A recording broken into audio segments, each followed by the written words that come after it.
Hello student. आज का मेरा लेक्चर है फोर्स 02। इससे पहले हम फोर्स का 01 लेक्चर यूट्यूब पे मेरा पढ़ चुका है।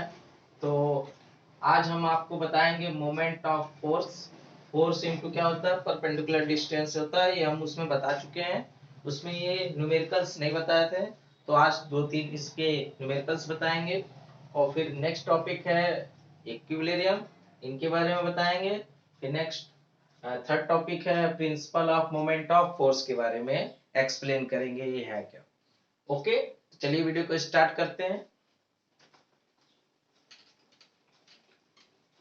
तो न्यूमेरिकल देखिए, इस पे क्वेश्चन नंबर है फर्स्ट, ओपन अ नट। नट को ओपन करना है रिंच के अकॉर्डिंग। देखिए ये रिंच है, इसमें ऐसे छोटा सा बना लीजिए, ठीक है नट। अब यहाँ पे फोर्स आपका 2 न्यूटन अप्लाई हुआ, ठीक। और ये रिंच की जो लेंथ है वो दी हुई है 20 सेंटीमीटर।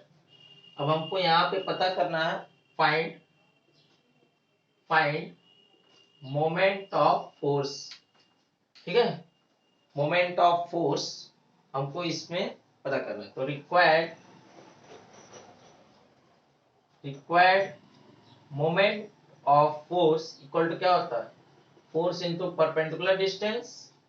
तो फोर्स आपका 2 न्यूटन और परपेंडिकुलर डिस्टेंस 20 सेंटीमीटर, तो 40 न्यूटन सेंटीमीटर।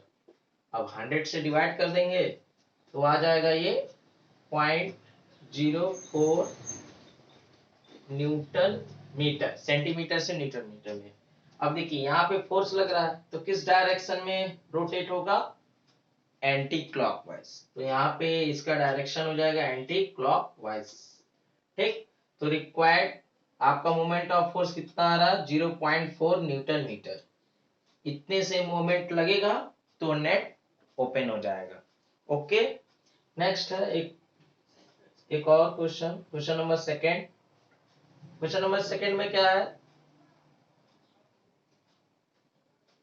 यूनिफॉर्म रॉड है, ठीक है। यहाँ पे 0 सेंटीमीटर, यहाँ पे 100 सेंटीमीटर। मिडिल में फुलक्रम लगा हुआ है, एफ से डिनोट करते हैं, ठीक। और 10 सेंटीमीटर पे एक फोर्स 20 kgf का है, और एक और फोर्स है 70 सेंटीमीटर पे लगाया गया इसको, ये आपका है 30 kgf, ठीक। अब देखिए इस पे हमको फाइंड आउट करना है, find net net moment of force about a point F. तो इस फलक्रम के अबाउट आपको net moment of force find out करना है। तो देखिए यहाँ पे, तो फलक्रम से यहाँ तक का डिस्टेंस कितना हो जाएगा। तो देखिए यहाँ पे वेट आपका 20 kgf का है। तो देखिए मिडिल में आपको फलक्रम लगा है, यहाँ पे मींस 50 सेंटीमीटर है। तो 10 सेंटीमीटर पे 20 kgf लगा है, तो यहाँ से अब तक का डिस्टेंस कितना होगा, 40 सेंटीमीटर। और यहाँ 50 और 70 के बीच में कितना डिस्टेंस होगा, तो 20 सेंटीमीटर होगा, ठीक। अब ये बॉडी यहाँ पे फोर्स लग रहा है तो ऐसे रोटेट होगी, मींस एंटी क्लॉकवाइज। और यहाँ पे वेट लगा है तो ये बॉडी ऐसे रोटेट होगी, क्लॉकवाइज, ठीक। तो देखिए, तो पहले मोमेंट निकालिए, moment of force about fulcrum F. इसके अबाउट निकालेंगे तो क्या होता है, फोर्स इनटू परपेंडिकुलर डिस्टेंस। तो फोर्स कितना है 20 kgf और डिस्टेंस कितना है 40, तो कितना आएगा 800 kgf सेंटीमीटर। ये आपका होगा पॉजिटिव में, ओके। तो ये पॉजिटिव में होगा क्योंकि एंटी क्लॉकवाइज का डायरेक्शन पॉजिटिव होता है। ये हम आपको फोर्स 01 लेक्चर में बता चुके हैं, ठीक है। नेक्स्ट, अब हम इसके अबाउट निकालेंगे। तो moment of force about F, ये भी क्या होगा, फोर्स इंटू परपेंडिकुलर डिस्टेंस। तो फोर्स कितना है 20 kg, 30 kg, अब 30 और परपेंडिकुलर डिस्टेंस कितना है 20, तो आएगा कितना 600। और ये क्लॉकवाइज डायरेक्शन है, ये क्या है क्लॉकवाइज, और ये है एंटी क्लॉकवाइज डायरेक्शन। तो एक क्लॉकवाइज डायरेक्शन है तो यहाँ पे माइनस हो जाएगा। तो आपको क्या निकालना है, नेट मोमेंट ऑफ फोर्स। तो दोनों नेट मोमेंट ऑफ फोर्स क्या होता है, ऐड करते हैं। तो ये तो प्लस 800 और ये माइनस 600, तो आएगा क्या, यहाँ से सॉल्व करने से 200 kgf सेंटीमीटर। ठीक है, ये आपका नेट मोमेंट ऑफ फोर्स होगा अबाउट ए फलक्रम। ओके, तो देखिए किसका वैल्यू ज्यादा है, ये एंटी क्लॉकवाइज का, तो इसका डायरेक्शन भी होगा क्या एंटी क्लॉकवाइज। तो डायरेक्शन अगर पूछेगा तो भी आप बता सकते हैं एंटी क्लॉकवाइज डायरेक्शन इसका होगा। तो इस तरीके से इसको सॉल्व करना था। ठीक है, एक और क्वेश्चन है, नेक्स्ट क्वेश्चन नंबर 3। देखिए क्वेश्चन नंबर 3, मीटर रूल है, 5 न्यूटन का फोर्स डाउन और 5 न्यूटन का फोर्स अप लगाया जा रहा है, और मिडिल में आपका फुलक्रम है। यहाँ से यहाँ तक का डिस्टेंस भी दे दिया हुआ है 50 सेंटीमीटर, और यहाँ से यहाँ तक का भी डिस्टेंस दे दिया है 50 सेंटीमीटर। और आपसे पूछा है find net moment of force about F, ये आपका फुलक्रम है एफ। एफ के अबाउट आपको नेट मोमेंट ऑफ फोर्स इसको निकालना है। तो देखिए नेट मोमेंट ऑफ फोर्स इसका कितना होगा, देखिए ये डाउन लग रहा है तो ये ऐसे रोटेट करेगा, और ये अप लग रहा है फोर्स तो ऐसे रोटेट कर। ओवरऑल इस फलक्रम के अबाउट कैसे रोटेशन होगा, एंटी क्लॉकवाइज। ठीक, एंटी क्लॉकवाइज रोटेशन होगा, तो net moment of force about F, तो हो जाएगा क्या, फोर्स इनटू परपेंडिकुलर डिस्टेंस।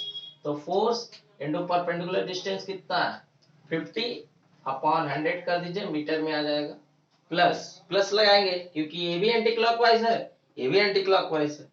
तो यहाँ पे कितना हो रहा है, फोर्स 5 है और परपेंडिकुलर डिस्टेंस 50 है, तो 50 अपॉन 100, तो 1 0 कैंसिल। ठीक, यहाँ से 25 अपॉन 10 तो 2.5, यहाँ 25 अपॉन 10 तो 2.5, ऐड करेंगे तो 5 न्यूटन मीटर। आपका डायरेक्शन कैसा होगा, एंटी क्लॉकवाइज। ठीक है, तो आपको हम बता दिए मोमेंट ऑफ फोर्स पे क्वेश्चंस। ठीक है, अब आपको हम बताएंगे इक्विलिब्रियम, नेक्स्ट टॉपिक है, इसको नोट कर लीजिए। ओके, नेक्स्ट है आपका इक्विलिब्रियम। ये होता क्या है सबसे पहले जानेंगे इसके बारे में। देखिए नेक्स्ट टॉपिक है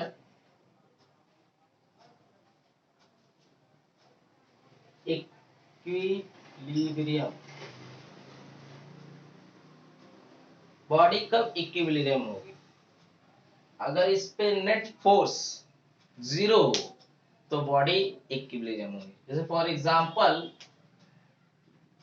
एक बॉडी है ऐसे ही, ठीक है, अब ये बॉडी को इक्विलिब्रियम बनाना है, तो देखिए यहाँ से एक F1 फोर्स अप्लाई हो रहा है, यहाँ से F2 फोर्स अप्लाई हो रहा है, और यहाँ से F3 फोर्स अप्लाई किया जा रहा है, यहाँ से F4 और यहाँ से F5 फोर्स। टोटल इस पे 5 फोर्स लग रहे हैं। ठीक, तो इन पांचों का सम 0 हो तो ये बॉडी इक्विलिब्रियम कहलाएगी। मीन्स कहने का मतलब है कि F1 plus F2 plus F3 plus F4 plus F5 equal to क्या 0। मतलब इस बॉडी पे टोटल फोर्स अगर 0 हो तो ये बॉडी आपका इक्विलिब्रियम कहलाएगी। ठीक, ये हो गया इक्विलिब्रियम के बारे में। नेक्स्ट है, इसमें दो टाइप के आते हैं। पहला है स्टैटिक्स। स्टैटिक्स हो सकता है, तो स्टैटिक का मतलब है कि बॉडी रेस्ट पे होगी। ठीक, जब बॉडी रेस्ट पे होगी तो कोई मोशन नहीं करेगा।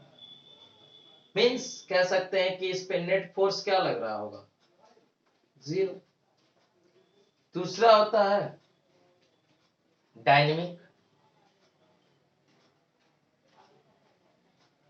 डायनेमिक मीन्स क्या होता है, मोशन।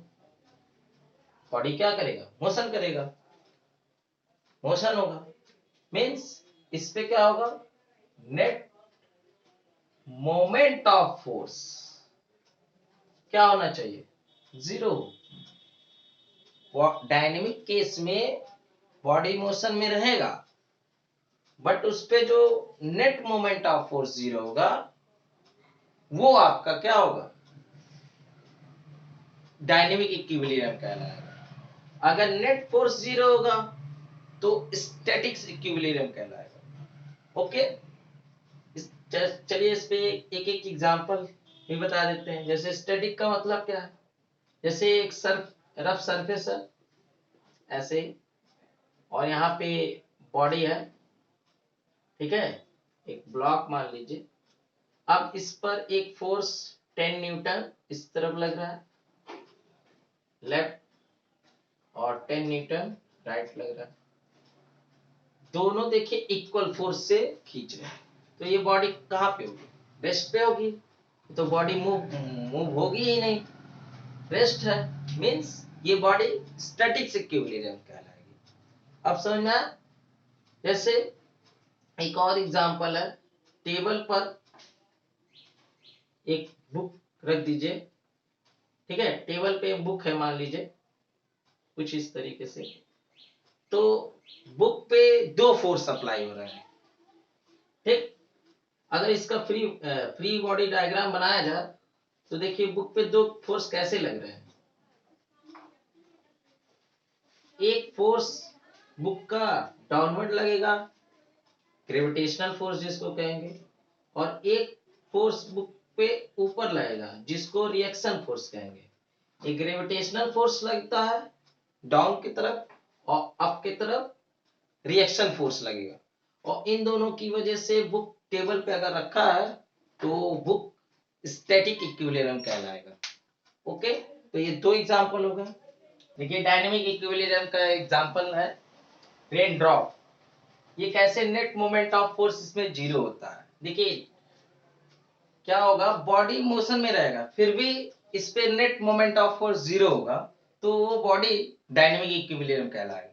जैसे रेन ड्रॉप है ना, जब क्लाउड से स्टार्ट होती है ड्रॉप होना, ठीक है, तो उस टाइम पे वेलोसिटी क्या होती है, जीरो होती है। मान लीजिए ड्रॉप हो रहा है यहां तक, तो v1 वेलोसिटी से वो ड्रॉप होगी।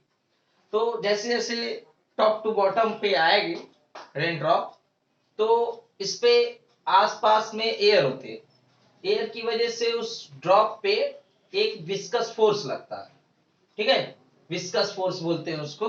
जैसे एयर दबाएगी रेन ड्रॉप को ऊपर की तरफ, ठीक है, तो डायरेक्शन तो मेरा वेलोसिटी का इधर है, लेकिन अपोज करेगा विस्कस फोर्स ऊपर की तरफ। तो यही जब जब तक ये जैसे जैसे नीचे आएगी, तो जब ये विस्कस फोर्स और वेलोसिटी दोनों कांस्टेंट हो जाएंगे, कहने का मतलब है v1 equal to vc, viscous force के बराबर हो गए, विस्कस फोर्स, ठीक है, विस्कस फोर्स के बराबर हो गए। तो मेरा जो रेन ड्रॉप होगा वो कांस्टेंट वेलोसिटी से रेन ड्रॉप होगा, कांस्टेंट वेलोसिटी से। तो जब कांस्टेंट वेलोसिटी से रोटेट होगा, मतलब मोशन होगा, तब मेरा ड्रॉप जो है क्या होगा, डायनेमिक इक्विलिब्रियम कहलाएगा। जैसे ये कांस्टेंट हो गया, मींस एक्सीलरेशन क्या हो गया, जीरो, क्योंकि एक्सीलरेशन क्या होता है, change in velocity upon time. तो वेलोसिटी जब कांस्टेंट तो एक्सीलरेशन जीरो, एक्सीलरेशन जीरो हो गया तो फोर्स क्या हो जाएगा, जीरो, क्योंकि फोर्स इक्वल टू होता है ma, a की वैल्यू जीरो तो फोर्स जीरो हो जाएगा। तो इस वजह से रेन ड्रॉप का जो मतलब बेस्ट एग्जांपल यही है कि डायनेमिक इक्विलिब्रियम के केस में रेन ड्रॉप आपका डायनेमिक होगा। ठीक है, नेक्स्ट है, एक और एग्जांपल दे सकते हैं इस पे। जैसे एक स्टोन है, स्टोन को थ्रेड से बांध दीजिए। ठीक है, एक स्टोन को थ्रेड से बांध दीजिए और उसके बाद ऐसे रोटेट कराइए। ठीक है, तो क्या होगा, जब आप रोटेट कराएंगे तो वेलोसिटी क्या हो जाएगी, कांस्टेंट हो जाएगी। ठीक है, क्योंकि ऐसे मोशन जो होगा तो कांस्टेंट वेलोसिटी से मोशन करना चालू होगा, तो वेलोसिटी कांस्टेंट हो जाएगा तो फोर्स जीरो हो जाएगा। तो वही बोल रहा है कि नेट मोमेंट ऑफ फोर्स अगर जीरो होगा तो आपका वो बॉडी डायनेमिक इक्विलिब्रियम कहलाएगा। ओके, नेक्स्ट आपका हेडिंग है, ठीक, नेक्स्ट हेडिंग है आपका moment of principle, principle moment of, principle of moment of force at equilibrium. देखिए इसमें क्या होगा, किस प्रिंसिपल आ गया, मीन्स कह सकते हैं कि नेट, नेट क्या, मोमेंट ऑफ फोर्स जीरो होगा। मीन्स एंटी क्लॉकवाइज पॉजिटिव होता है और क्लॉकवाइज नेगेटिव होता है। कह सकते हैं कि anti clockwise moment of force equal to clockwise moment of force. अगर यही एंटी क्लॉकवाइज और क्लॉकवाइज मोमेंट इक्वल होगा तो में वो बॉडी पे net moment of force zero हो जाएगा। तब वो आपका क्या होगा, principle of moment of force at equilibrium कहलाएगा। ओके, तो अगर ये आता है कि principle of moment of force होता क्या है, तो आप लिख सकते हैं according to the principle of moment of force it is sum of anti-clockwise moment of force is equal to the sum of clockwise moment of force। ठीक है, तो ये आप डिफिनेशन दे सकते हैं। इस पे क्वेश्चन बता देते हैं, चलिए देखिए। जैसे एक मीटर रूल है, मीटर रूल हमेशा 100 सेंटीमीटर का होता है और 50 सेंटीमीटर पे, यहाँ पे 0 सेंटीमीटर, 50 सेंटीमीटर पे फलक्रम लगाया गया है और 100 सेंटीमीटर पे ये होता है एंड में। देखिए 10 सेंटीमीटर पर एक वेट 5 kgf का रखा गया है, एक हमको 10 kgf का वेट भी रखना है इस तरफ। अब कहाँ पे इसको प्लेस करें कि मेरा ये बैलेंस हो जाए, कहाँ पे प्लेस करें, तो मान लेते हैं यहीं कहीं पे, अभी हमको क्लियर नहीं है कि कहाँ पे होगा, तो ये वेट हम 10 kg का यहाँ पे लगा देते हैं। ठीक, अब ये डिस्टेंस हमको पता नहीं है कि क्या डिस्टेंस, मतलब फलक्रम से कितने डिस्टेंस पे हम ये 10 kgf का वेट रखें कि मेरा ये बॉडी क्या हो जाए, बैलेंस हो जाए, मतलब अप डाउन ना हो। ओके, तो ये आपको निकालना x की वैल्यू, तो यहां से इसका डिस्टेंस कितना होगा, 40 सेंटीमीटर। ठीक है, 40 सेंटीमीटर। ये आपका वेट नीचे लग रहा है तो एंटी क्लॉकवाइज डायरेक्शन में रोटेशन होगा। 10 kgf का फोर्स इधर लग रहा है तो ये क्लॉकवाइज, तो ओवरऑल क्या हो गया, anti clockwise moment equal to clockwise moment of force. चलिए यही फॉर्म हम लगा देते हैं यहाँ पे, तो मेरा क्या होता है, anti clockwise moment of force, तो मोमेंट ऑफ फोर्स होता है आपका 5 into force into perpendicular distance 40 equal to x into 10, ये भी आपका वही होगा, 10 से डिवाइड किए तो x इक्वल टू क्या आ जाएगा, 5 इंटू 40 अपॉन 10, एक जीरो से कैंसिल हो गया तो 20 सेंटीमीटर, मतलब x की वैल्यू 20 सेंटीमीटर है। मीन्स कह सकते हैं कि इसको 10 kgf का जो वेट है वो 70 सेंटीमीटर पे अगर हम प्लेस कर दें तो मेरा ये इक्विलिब्रियम पे आ जाएगा बॉडी। ओके, तो इस टाइप का और ऐसे क्वेश्चन न्यूमेरिकल आपको हम बताएंगे नेक्स्ट वीडियो में। ठीक है। ये आपका फोर्स का सेकेंड लेक्चर था। एक और आपको फोर्स का थर्ड लेक्चर देंगे, उसमें सिर्फ टोटल आपको न्यूमेरिकल बताएंगे हर टाइप का अलग अलग। ओके, तब तक के लिए